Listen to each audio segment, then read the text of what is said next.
Buenos días, queridos todos de la parroquia Nuestra Señora del Valle de Luis Guillón. Este es el Evangelio de San Juan, que corresponde a este tercer domingo del tiempo de Cuaresma que estamos transitando y que dice así: Estaba cerca la Pascua de los judíos. Jesús subió a Jerusalén y en el templo encontró a los vendedores de bueyes, ovejas y palomas y a los que cambiaban dinero, que estaban sentados en sus puestos.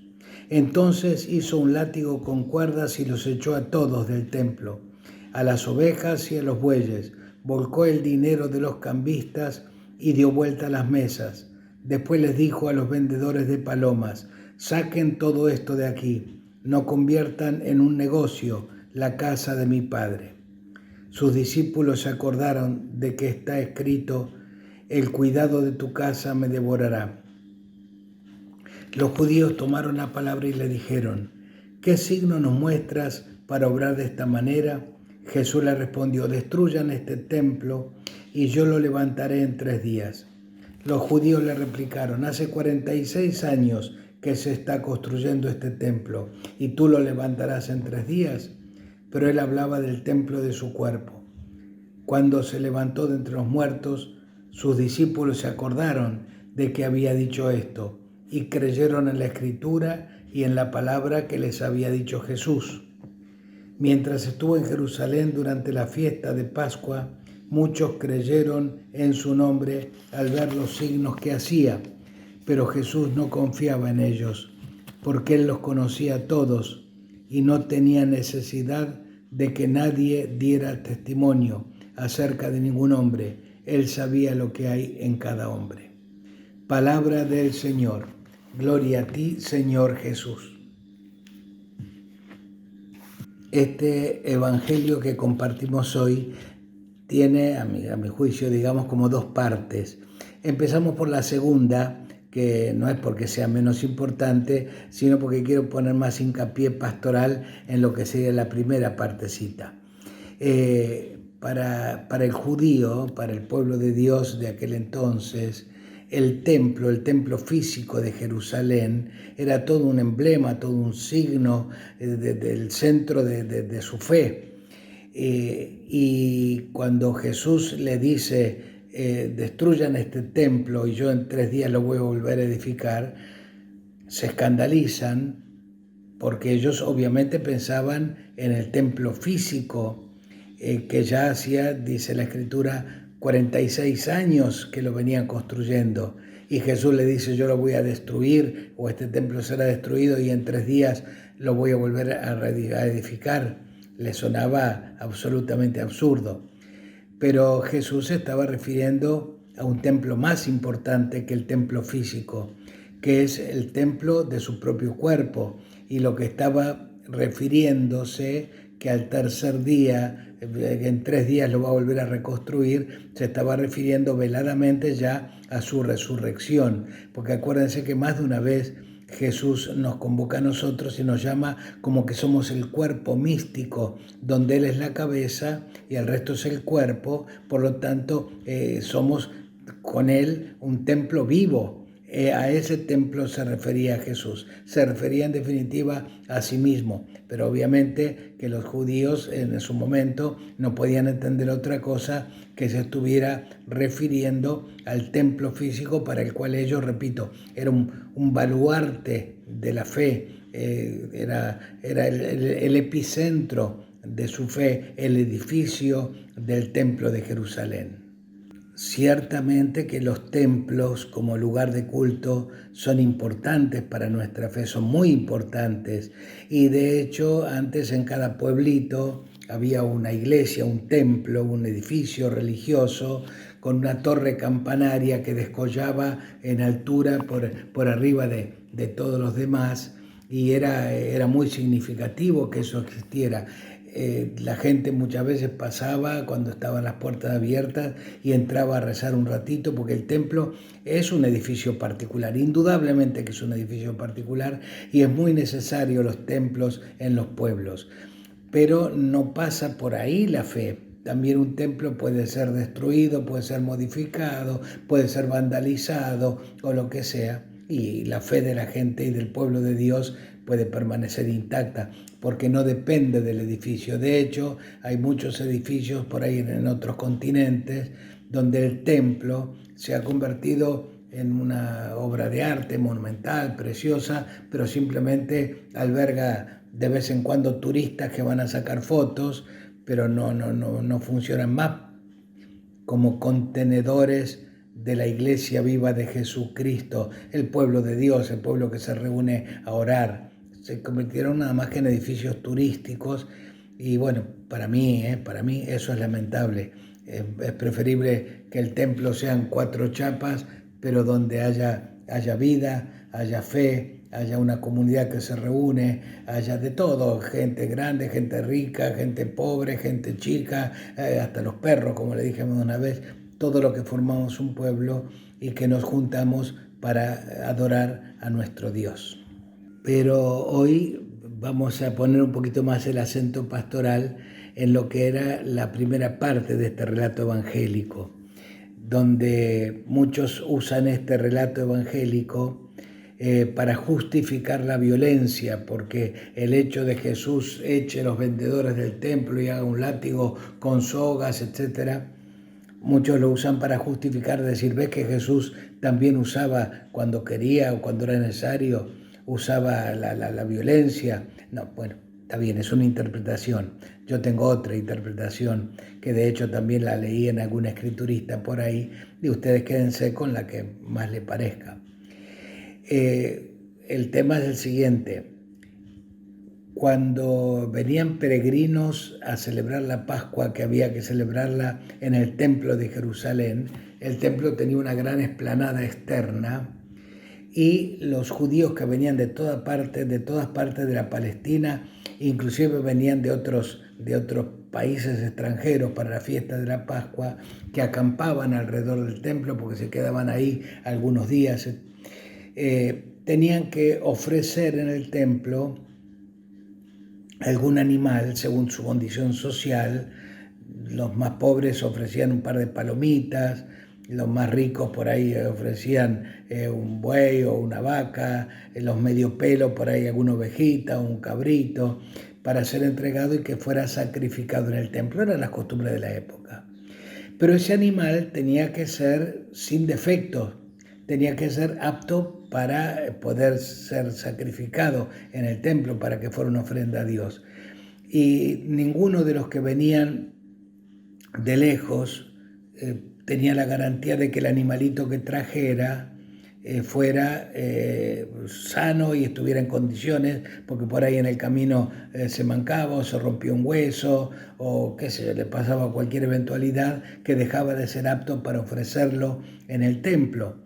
Entonces sabían que en la explanada del templo para ese entonces se ponían vendedores de palomas, de bueyes, de corderos, que eran lo que vendían eran animales legítimos, por decir así, aptos para ser ofrecidos en el templo como ofrenda, como culto. Entonces preferían viajar con la plata y comprar el animal garantizado ahí en la explanada del templo. Y también tenían que hacer una ofrenda en efectivo, pero esa ofrenda en efectivo que se hacía en el templo no podía ser pagada con cualquier moneda, sino tenía que ser una moneda que de hecho ya no se acuñaba más, una moneda antigua. Y entonces también había cambistas en la explanada del templo. ¿Para qué? Para que la gente del pueblo que llegaba para celebrar la Pascua pudiera cambiar su dinero por este tipo de monedas. Obviamente, como todo cambio, generaba un interés a conveniencia del que vendía las monedas, pero para garantizarse de tener esas monedas que eran las aptas para ofrecer al templo como sacrificio. Bueno, todo esto está muy bien y como ven, tanto vender los animales como ofrecer el cambio a la gente por las monedas con las que se podía hacer la ofrenda al templo, eran un servicio que se prestaba a la comunidad, un servicio que se prestaba al peregrino. Pero ¿qué pasó? Con el paso del tiempo se prostituyó el sentido. como pasa con la mayoría de las cosas. Hace unos días atrás recibimos en nuestra cabeza, por ejemplo, el signo de las cenizas, cuando empezaba este tiempo de Cuaresma. Es un signo que expresa penitencia, tiempo de austeridad, nos recuerda que somos nada, así que no conviene levantar mucho las plumas porque la vida esta es pasajera, tiene un montón de sentido. Pero tanta es la costumbre y algunos ya hace tantos años que participan del signo que lo dejan en eso, es un signo, listo, llegó el miércoles ceniza, me voy por la calle con un signo penitencial y ya está, ya cumplí. Se prostituyó el sentido, desapareció el sentido de lo sagrado y de lo significativo de este signo.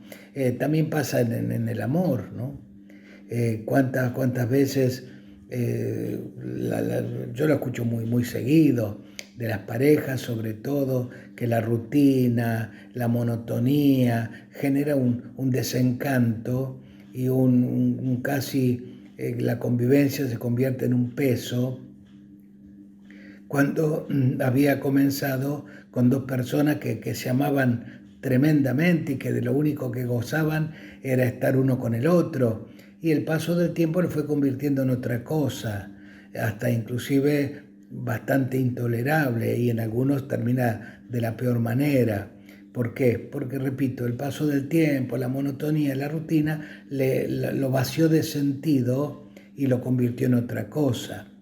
Por eso está bueno que de vez en cuando peguemos una revisada en las cosas que hacemos, a ver qué cosas las estamos haciendo realmente con el sentido original que tienen las cosas, o qué otras cosas simplemente por el paso del tiempo, porque siempre se hizo así, ya se nos vació el sentido y la hacemos, bueno, porque sí, porque siempre la hicimos.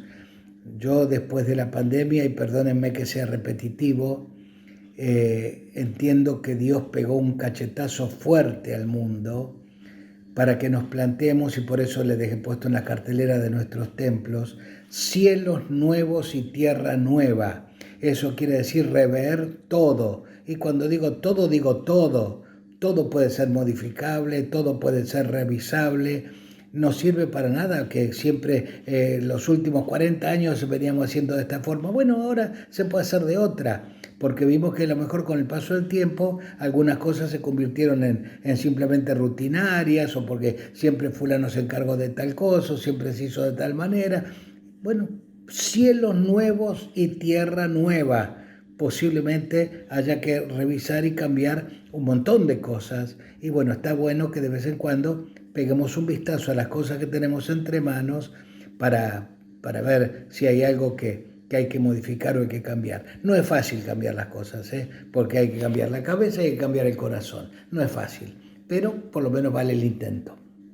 Y yendo al relato concretamente del Evangelio que leemos hoy, eso que originalmente era un servicio a la gente, al peregrino, el ofrecer en el atrio del templo animales puros, el ofrecer cambio de monedas para los peregrinos que tuvieran monedas aptas para ofrecer en el templo, se convirtió en un negocio. Con el paso del tiempo, como siempre pasa, y ya dejaron de pensar en el peregrino y empezaron a pensar más en sus propios bolsillos. Y entonces Jesús llega al templo en esos momentos donde ve semejante comercio, y esto es una versión, no es que es la verdadera, ni la auténtica, ni la única, pero es la que a mí me resulta más creíble.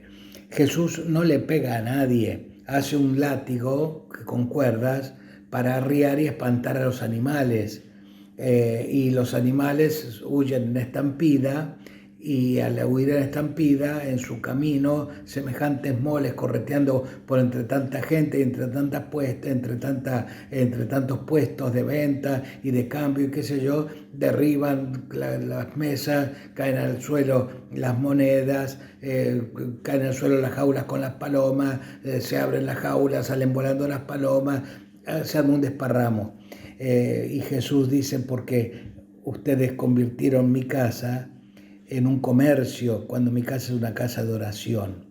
Pero repito, no es que necesariamente Jesús le haya pegado a nada, ni a nadie, ni a ningún animal, ni nada por el estilo. Él arría y en la estampida sucede lo que sucede. Bueno, esto es una versión, créanlo como quieran, imagínenselo como más mejor les parezca. Yo le digo que a mí me gusta esta versión y es la que yo tengo en mi corazón. Pero lo más importante es que revisemos en nuestra vida qué estamos haciendo y si lo hacemos realmente con el sentido que nos motivó a comenzar lo que estamos haciendo o lo estamos haciendo simplemente por rutina, por costumbre, pero ya no tiene más el sabor de lo original.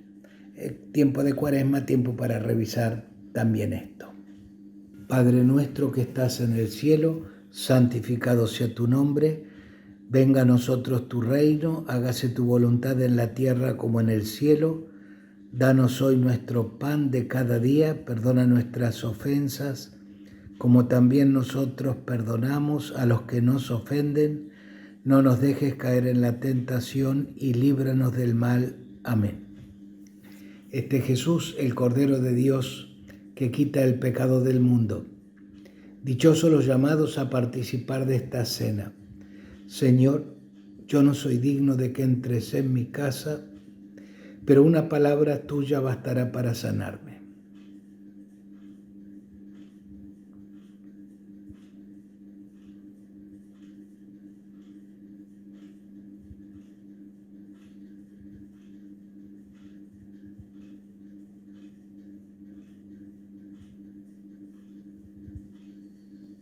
El Señor esté con ustedes y con tu espíritu, y que descienda sobre ustedes y los acompañe siempre la bendición de Dios Todopoderoso, Padre, Hijo y Espíritu Santo. Amén.